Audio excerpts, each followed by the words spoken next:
सो यहाँ पे प्लांट जो सनलाइट को ऑब्जर्व कर रहा है उसी सनलाइट ही है whole and sole resource of energy for most of the living being. क्योंकि जो खाना खा रहे हैं उसका एनर्जी का सोर्स क्या है, शुरुआत कहाँ से हो रहा है, सनलाइट से। और फ्यूल के तौर पे जो फॉसिल फ्यूल यूज़ किया जा रहा है, कोल, पेट्रोलियम, कोयला जला के हम लोगों को हीट एनर्जी मिल रहा है, पेट्रोलियम जला के हीट एनर्जी मिल रहा है, वो असल में क्या है, हजारों साल पहले जो प्लांट्स फोटोसिंथेसिस किया था, सनलाइट का एनर्जी को जो पोटेंशियल एनर्जी में स्टोर करके रखा था, उसी स्टोर्ड एनर्जी ही कोल में और पेट्रोलियम में है, जिसको जला के हम लोगों को एनर्जी मिल रहा है। And plants are the only organism which can start the food chain. Plants अगर फोटोसिंथेसिस नहीं करता तो फूड चेन यानी कि हम लोगों के लिए खाना भी नहीं बन पाता। That is why plants are known as producer, because they start food chain. Now here we will see the site of photosynthesis, यानी कि फोटोसिंथेसिस कहाँ पे होता है प्लांट्स में। हम लोग सब जानते हैं कि फोटोसिंथेसिस का मेन साइट है leaves. Why leaves are chosen as the main site of photosynthesis? Here are some reasons. Leaves are having broad surface, यानी कि चौड़ा एक सरफेस होता है। अब सरफेस जितना ज्यादा होगा सनलाइट को उतना ही ज्यादा एब्जॉर्ब कर पाएगा, जितना चौड़ा सरफेस होगा सनलाइट उतना ही ज्यादा एब्जॉर्ब हो पाएगा। Okay, second reason, mesophyll tissue. Leaves are made of special kind of tissue, they are known as mesophyll. ये जो डायग्राम है, लीफ को अगर माइक्रोस्कोप के नीचे देखा जाएगा तो कुछ इस तरह का इसका स्ट्रक्चर होता है। स्ट्रक्चर इस टिश्यू को कहते हैं मेसोफिल। मेसोफिल टिश्यू का खासियत क्या है? Mesophyll, the cells of mesophyll tissue they are rich in chloroplast. बहुत ज़्यादा क्लोरोप्लास्ट सेल ऑर्गेनेल इसमें होता है, और जितना ज़्यादा क्लोरोप्लास्ट होगा उतना ज़्यादा क्लोरोफिल पिगमेंट उसमें पाया जाएगा। Third one is stomatal pore. Leaf का जो वेंट्रल सरफेस है, एक पत्ता का दोनों सरफेस होता है, upper surface and lower surface. तो नीचे वाला जो सरफेस है उसको कहता है वेंट्रल सरफेस। अब वेंट्रल सरफेस में जनरली बहुत ही टीनी पोर्स होता है जिसको कहा जाता है स्टोमाटा। अब स्टोमाटा होने से फायदा क्या मिलता है? स्टोमाटा से गैसियस एक्सचेंज तुरंत हो जाता है, यानी कि कार्बन डाइऑक्साइड लेना, ऑक्सीजन छोड़ना, वाटर को ट्रांसपिरेशन प्रोसेस में छोड़ देना। ओके, सो स्टोमाटल पोर एक एडवांटेजेस होता है लीफ के लिए। Secondly and lastly the xylem and phloem network. Xylem का काम होता है वाटर ट्रांसपोर्ट करना और फ्लोएम का काम होता है फूड ट्रांसपोर्ट करना। तो लीफ में वाटर को पहुंचाने के लिए जाइलम काम करता है, और लीफ में जो फूड प्रोड्यूस हो रहा है उसको प्लांट्स का सारा बॉडी में सप्लाई देने के लिए फ्लोएम काम करता है। So for this reasons leaves considered as the main site of photosynthesis.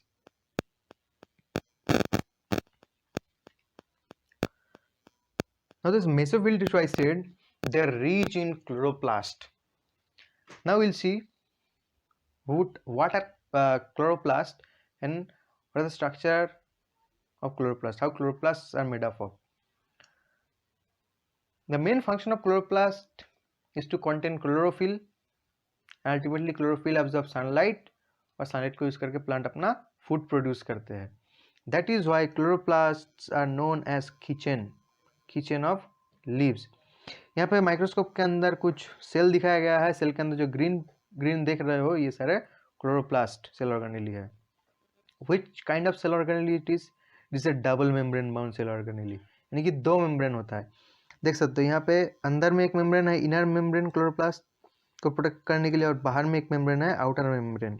So chloroplast is a double membrane bound cell organelle. और क्लोरोप्लास्ट के अंदर झाँकेंगे तो इसका दो पोर्शन होता है. एक होता है ग्राना और होता है स्ट्रोमा. क्लोरोप्लास्ट का अंदर का जो ये जो कॉइन जैसा पोर्शन, सॉलिड जो पोर्शन देख रहे हैं, दीज आर कॉल्ड ग्राना. और ग्राना के बाहर जो सेमी लिक्विड साइटोप्लाज्म होता है, okay, that is called stroma.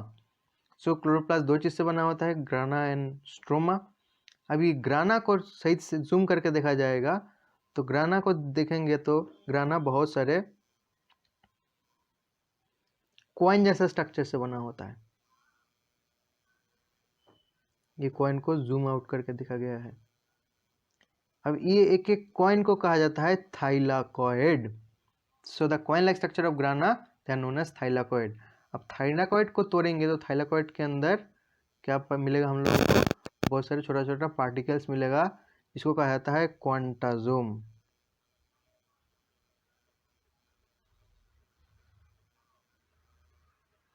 So thylakoid के अंदर रहता है क्वांटाजोम, और इस क्वांटाजोम के अंदर रहता है chlorophyll. Quantasome molecules are filled with chlorophyll. Quantasome एक पैकेट जैसा स्ट्रक्चर होता है जिसके अंदर क्लोरोफिल भरा हुआ रहता है। तो that is how chloroplast is so much important. Next, the metabolic nature of photosynthesis. पिछले लेक्चर में बोला था मेटाबॉलिज्म मतलब सेल के अंदर कोई भी केमिकल रिएक्शंस होता है तो उसको मेटाबॉलिज्म कहा जाता है। ओके, मेटाबॉलिज्म दो तरह का हो सकता है, anabolic metabolism and catabolic metabolism. Anabolic metabolism मतलब जिस मेटाबॉलिज्म में सेल का ड्राई वेट बढ़ जाता है, और कैटाबॉलिक मेटाबॉलिज्म मतलब जिस मेटाबॉलिज्म में सेल का ड्राई वेट घट जाता है। शॉर्ट में कैसे याद रख सकते हो? एना मतलब आना, यानी कि कुछ आ रहा है। कैटा मतलब ऐसे याद कर सकते हो, कट जा रहा है, कुछ जा रहा है। तो anabolic metabolism that's why they are constructive in nature, यानी यहाँ पे सिंपल मटेरियल से कॉम्प्लेक्स मटेरियल प्रोड्यूस हो रहा है। Okay, carbon dioxide simple material था, वाटर सिंपल मटेरियल है, दोनों बहुत ही सिंपल कंपाउंड है। अभी दोनों को मिला के बना रहा है ग्लूकोज। ग्लूकोज क्या है? बहुत ही कॉम्प्लेक्स कंपाउंड है। तो इसलिए प्लांट का जो ड्राई वेट वो बढ़ जा रहा है, क्योंकि कॉम्प्लेक्स फूड प्रोडक्शन के दौरान कुछ कंस्ट्रक्टिव हो रहा है। Next is photosynthetic quotient. What is photosynthetic quotient? At day time, at a given time, the volumetric ratio of released oxygen and absorbed carbon dioxide, यानी कि दिन का कोई पर्टिकुलर समय में एक प्लांट्स के द्वारा कितना कार्बन डाइऑक्साइड लिया जा रहा है और कितना ऑक्सीजन छोड़ा जा रहा है, उसका जो रेशियो है उसको हम लोग बोलेंगे फोटोसिंथेटिक कोशेंट। फोटोसिंथेटिक कोशेंट को PQ बोला जाता है, शॉर्ट में लिखा जाता है, और इसको डिस्प्ले किया जाता है किस तरह से? 6 O2/6 CO2, यानी कि जो कितना ऑक्सीजन रिलीज किया गया और कितना कार्बन डाइऑक्साइड एब्जॉर्ब किया गया। यहाँ पे दोनों साइड में वॉल्यूम क्या है? 6 वॉल्यूम बाई 6 वॉल्यूम, तो 6/6 यहाँ पे 1 हो जा रहा है। तो at day time generally the photosynthetic quotient is 1।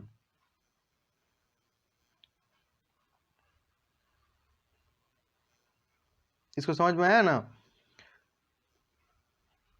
क्योंकि फोटोसिंथेसिस का जो रिएक्शन है अगर वो याद है तो यहाँ पे 6 मॉलिक्यूल कार्बन डाइऑक्साइड यूज हुआ था, और उसके साथ साथ 6 मॉलिक्यूल ऑक्सीजन रिलीज हुआ था।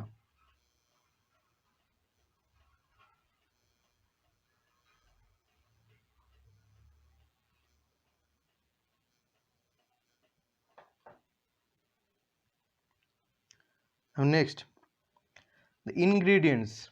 मैंने बोला था जैसे कि अगर तुम सब्जी बनाना चाहते हो तो इंग्रेडिएंट्स चाहिए होता है।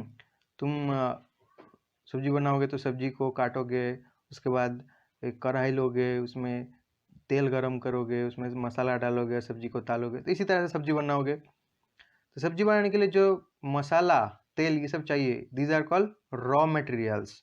ओके, और कुछ एक्सेसरी मटेरियल्स भी चाहिए, जैसे कि आग। सब्जी बनाने के लिए जो आग चाहिए, ओवन, चूल्हा, that is acting as a accessory material. तो same happens with photosynthesis. If we take a look at photosynthesis, the raw materials means the materials which are collected from nature, that is carbon dioxide and water. These two are called raw material. उसके साथ कुछ accessory materials होता है. What are they? Sunlight, chlorophyll, adenosine diphosphate या ADP, nicotinamide adenine dinucleotide phosphate और NADP. Okay, यहाँ पे हम लोग डिटेल डिस्कस करेंगे कार्बन डाइऑक्साइड, वाटर, सनलाइट और क्लोरोफिल के बारे में। First one is carbon dioxide. Carbon dioxide को प्लांट्स कहाँ से कलेक्ट करता है? So source, the source of carbon dioxide is atmosphere, okay, for terrestrial plants and the plants which are aquatic in nature, जो पानी में रहने वाला जो प्लांट्स होता है उन लोगों के लिए कार्बन डाइऑक्साइड का सोर्स है डिजॉल्व CO2 इन वाटर। पानी में भी कुछ पार्शियल अमाउंट में कुछ कार्बन डाइऑक्साइड डिजॉल्व कंडीशन में रहता है। सो जो एक्वाटिक प्लांट्स है वो ही ऑब्जर्व कर सकता है। फंक्शन क्या है कार्बन डाइऑक्साइड का? जो ग्लूकोज बनता है हम लोग देख चुके हैं, वो बनता है कार्बन डाइऑक्साइड से through the process of carbon assimilation, यानी कि ग्लूकोज का जो कार्बन है उसका सोर्स है कार्बन डाइऑक्साइड का carbon. That is why this process is also known as carbon assimilation. Okay, the process in which carbon of atmospheric carbon dioxide is getting accumulated in molecule of glucose is known as carbon assimilation। अब carbon assimilation के लिए जो carbon dioxide लिया जाता है, observe किया जाता है, वो प्लांट का सेल में एंट्री लेता है कहाँ से? स्टोमाटा में, स्टोमाटा के थ्रू। और किस प्रोसेस से? डिफ्यूजन प्रोसेस से। डिफ्यूजन क्या होता है? The process of movement of molecules from high concentration to low concentration, यानी कि सेल के बाहर एटमॉस्फेयर में कार्बन डाइऑक्साइड का कॉन्सेंट्रेशन ज़्यादा है, सेल के अंदर कॉन्सेंट्रेशन कार्बन डाइऑक्साइड का कम है। तो जब कार्बन डाइऑक्साइड का ज़रूरत होगा प्लांट को, प्लांट क्या करेगा? अपना स्टोमाटा ओपन कर देगा और बाहर से अंदर कार्बन डाइऑक्साइड एंट्री कर जाएगा। अब जो डेजर्ट प्लांट होता है, इसको हम लोग बोलते हैं सुकुलेंट प्लांट्स। जनरली नॉर्मल प्लांट्स में क्या होता है? They can intake carbon dioxide at any time, either day और नाइट। बट डेजर्ट प्लांट में क्या होता है? रेगिस्तान में क्या होता है? दिन में बहुत गर्म होता है, इसलिए दिन में वो लोग स्टोमाटा ओपन नहीं कर सकता है। दिन में अगर वो स्टोमाटा ओपन करेगा तो क्या दिक्कत होगा?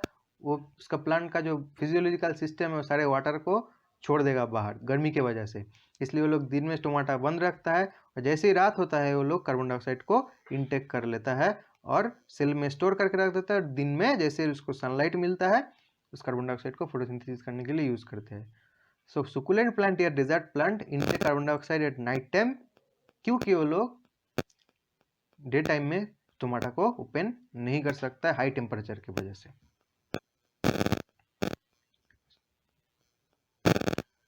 Second important factor or raw material is water. How water is collected? Water is collected, a source is capillary water of soil. Okay, soil molecule जो होता है, soil molecule के आसपास बहुत सारे moisture, बहुत से छोटा छोटा वाटर मॉलिक्यूल चिपका हुआ रहता है, वो सबको कहा जाता है कैपिलरी वाटर। तो प्लांट अपना रूट हेयर के थ्रू क्या करता है? उस कैपिलरी वाटर को एब्जॉर्ब कर सकता है।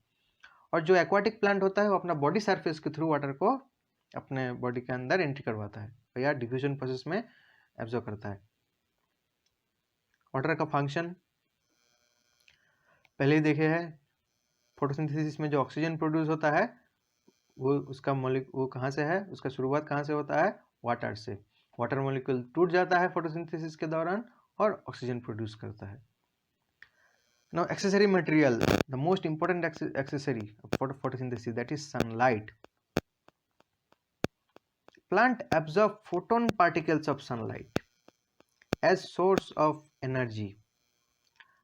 लाइट में कुछ पार्टिकल्स होता है जिसको कहा जाता है फोटोन पार्टिकल्स या quantum particles.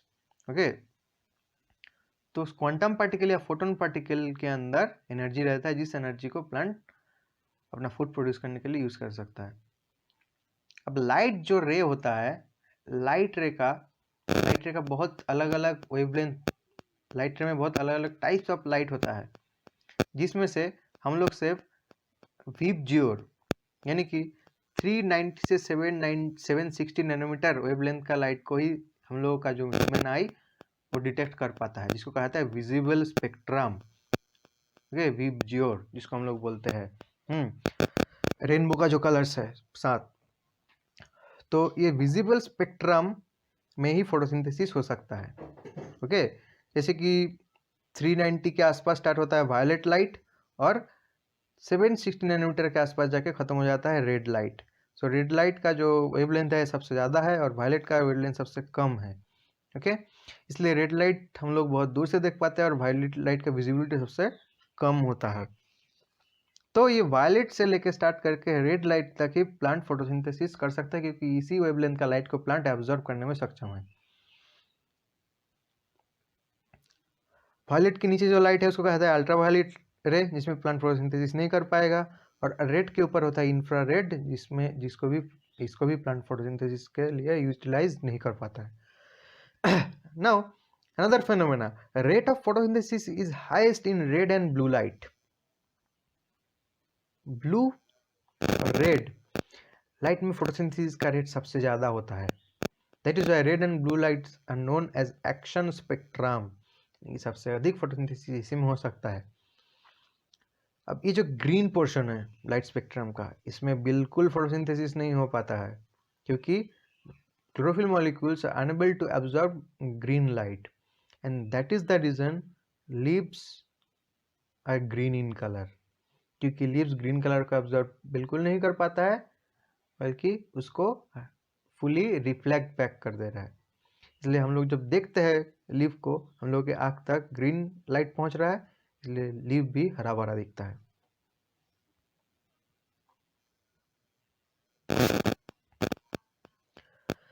Now last but not the least accessory material of photosynthesis, that is chlorophyll. Chlorophyll देख लिए हम लोग कि क्लोरोफिल प्लांट सेल के अंदर ही रहता है, क्लोरोप्लास्ट सेल ऑर्गेनेली का थाइलाकॉइड के अंदर। थाइलाकॉइड के अंदर जो क्वांटाजोम होता है, quantasome carries chlorophyll molecule. Chlorophyll is a term from Greek. In Greek, chlor means green color and phyllas means leaf. तो लीफ में ग्रीन कलर का ऐसा कुछ पिगमेंट पाया जाता है जिसको हम लोग क्लोरोफिल बोलते हैं, जिसका फंक्शन होता है, main function is to absorb sunlight and secondary function is to break down of water. Chlorophyll जब एक्टिवेटेड हो जाता है, क्लोरोफिल सनलाइट को एब्जॉर्ब करके एक्टिवेट हो गया। अब ये क्या करेगा, H2 मॉलिक्यूल को तोड़ देता है हाइड्रोजन आयन और हाइड्रोक्सिल आयन में। ओके, अब बाद में हाइड्रोक्सिल आयन से प्रोड्यूस होगा ऑक्सीजन और वाटर। सो क्लोरोफिल सनलाइट को तो एब्जॉर्ब कर ही रहा है, उसके साथ साथ वाटर को तोड़ने का काम कर रहा है। वाटर को तोड़ के हाइड्रोजन और हाइड्रोजन आयन प्रोड्यूस कर रहा है। Now there are different pigment. Sunlight को एब्जॉर्ब करने के लिए क्लोरोफिल अलग अलग टाइप का हो सकता है। जो मोस्ट अबंडेंट क्लोरोफिल है दैट इज क्लोरोफिल ए, जो कि ब्लूइश ग्रीन कलर का होता है। क्लोरोफिल बी भी बहुत मात्रा में पाया जाता है, जो कि येलोइश ग्रीन कलर का पाया जाता है।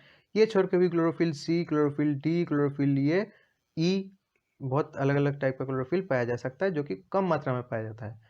So this two are the most abundant chlorophyll, chlorophyll A and chlorophyll B. अब ग्रीन कलर का पिगमेंट छोड़ के भी और भी कुछ पिगमेंट होता है जो कि फोटोसिंथेसिस के लिए सनलाइट को एब्जॉर्ब करने में सक्षम है, कैपेसिटी रखता है। Carotene is a orange color pigment which can absorb sunlight. Xanthophyll is a yellow color pigment which can absorb sunlight. Rhodopsin is a red color pigment found in plant which can absorb sunlight for photosynthesis. And in case of bacteria, bacteria में भी एक तरह का chlorophyll पाया जाता है जिसको कहा जाता है बैक्टीरियो क्लोरोफिल, जो बैक्टीरिया के लिए सनलाइट एब्जॉर्ब करके देता है, जो कि साइनोबैक्टीरिया में पाया जाता है।